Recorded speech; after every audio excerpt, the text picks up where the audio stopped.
The TSA just created a new $45 charge at airport security, and most travelers have no idea it exists until they are already standing at the checkpoint. It rolled out nationwide on February 1st, 2026.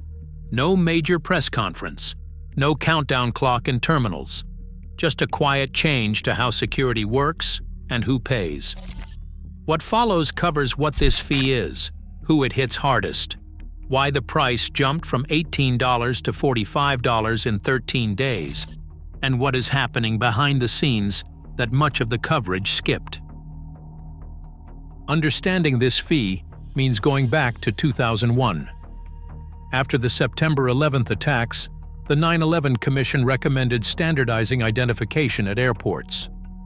State-issued IDs varied widely in security standards, creating gaps. Congress passed the Real ID Act in 2005, setting federal minimum requirements for driver's licenses and ID cards, including machine-readable barcodes, proof of lawful status, and specific physical security features. The law passed in 2005, but enforcement took 20 years. States requested extension after extension. Deadlines shifted. Travelers kept flying with non-compliant IDs because TSA allowed it. That changed on May 7, 2025, when enforcement finally began, and officers started checking whether licenses met real ID standards. Even then, travelers without a real ID could still get through. The Transportation Security Administration had a free manual identity verification process, including questions, database checks, and secondary screening. If officers could confirm who you were, you boarded. That free system ended on February 1, 2026. TSA ConfirmID replaced the old manual process with a biometric and biographic identity verification program, and it carries a $45 fee. Here is what happens. You arrive without a Real ID compliant license or another accepted form of identification. Instead of a free manual check, you pay $45 to access ConfirmID, which runs your biographic information through government databases and uses biometric screening to attempt to verify your identity. If your identity is confirmed, you proceed. If not, you are turned away. The $45 fee is not refunded either way. TSA calls it a user fee rather than a fine. Practically speaking, you are paying for a service that may not work in your favor. The fee covers a 10-day travel window. A 2-week trip to Hawaii costs $45 on departure and another $45 on return, which is $90 per person. A family of 4 adults without compliant identification pays $360 just to clear security.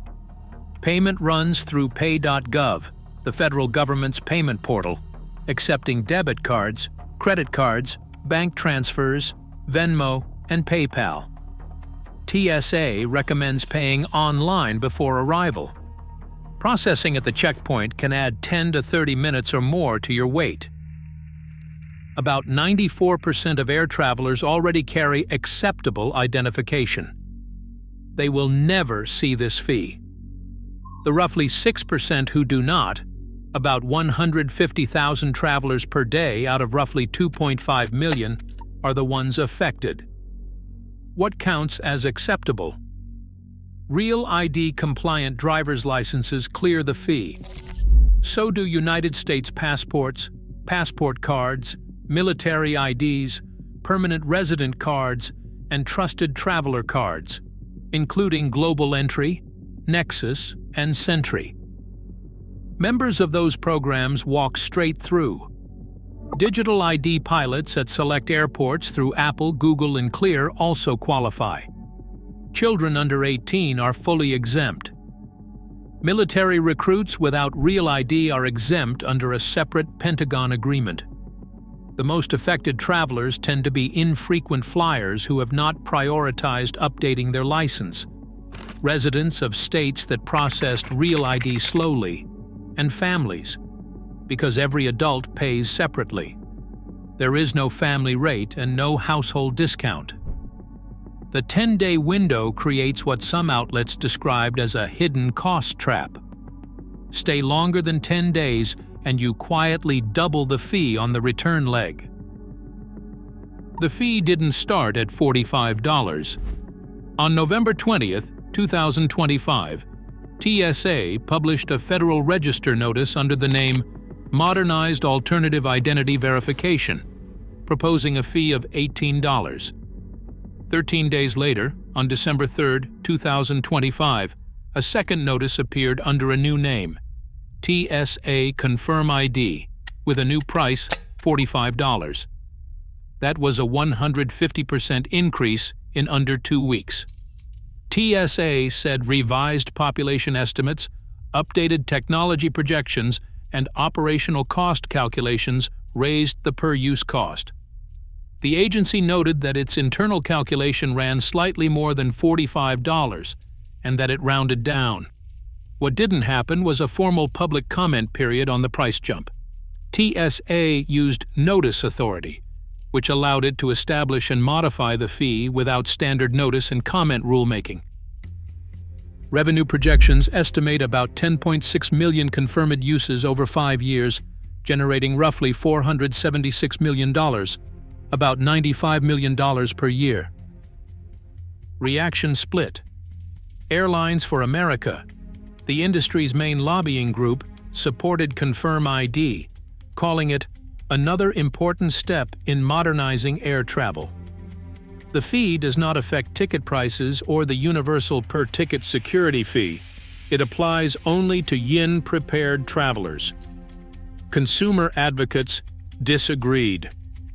John Brayall of the National Consumers League said, "If it wasn't bad enough to be nickel and dime by the airlines, now you're getting nickel and dime by the TSA," and he highlighted the 10-day window problem. If you go to Honolulu for 2 weeks, you may have to pay on the way back too. Sally French of NerdWallet described it as an enforcement mechanism and a real penalty. A former TSA officer told one outlet that the fines are too high and the rules around the fines are too strict. TSA spokesperson Adam Stahl framed it differently, saying, "This fee ensures that non-compliant travelers, not taxpayers, cover the cost of processing travelers without acceptable IDs." DHS Secretary Kristi Noem described it as long overdue accountability, saying previous administrations failed to properly implement Real ID. There is another layer. When a traveler uses ConfirmID, biometric and biographic data are collected to verify identity. In January 2026, TSA Acting Administrator confirmed under oath before the House Homeland Security Committee that passenger identity data collected through TSA systems, including ConfirmID, is shared with ICE to support deportation operations. Data is being routed beyond routine checkpoint use. A program presented as a compliance mechanism also functions as an immigration enforcement data pipeline. That distinction was largely absent from launch coverage. Enforcement is part of the system. Then came the shutdown. A partial government shutdown affecting the Department of Homeland Security began February 21, 2026. TSA officers are working without pay.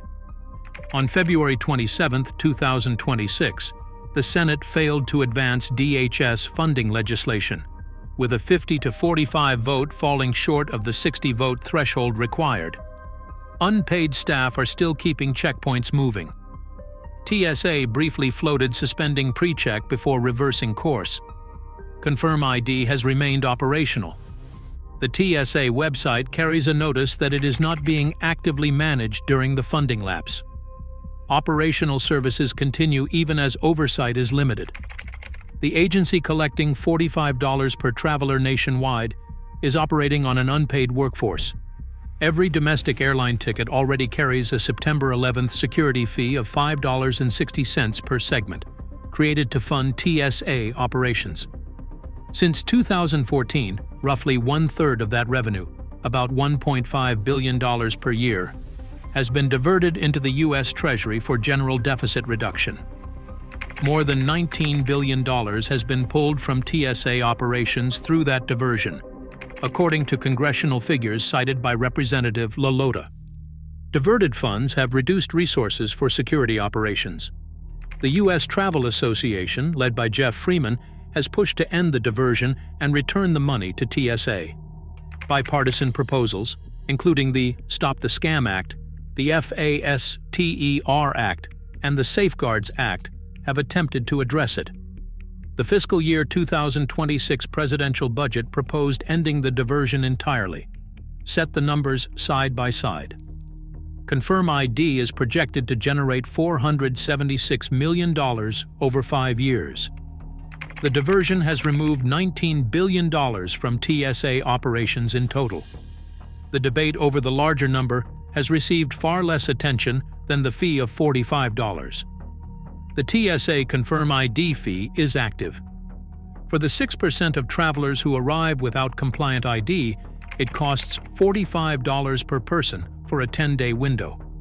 No refund, no family discount, no exception for a longer round trip. No refund applies across the board. The price moved from $18 to $45 in 13 days, without public comment. The data collected is shared with immigration enforcement. It launched as DHS moved into a shutdown and continues while officers work without pay. Price and data moved at speed.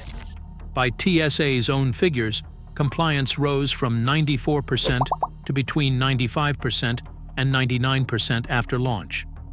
Most travelers will never pay it. The simplest way to avoid it remains the same: get a real ID or carry a passport. Simplest step: update your ID before the airport. But for anyone who has watched airports become more expensive and layered over the past 2 decades, ConfirmID is a case study in how government programs get priced, how quickly those prices can move, and what happens to services that used to be free once the cost shifts to the traveler. Case study in modern fee shifts. Know what is in your wallet before you reach the checkpoint.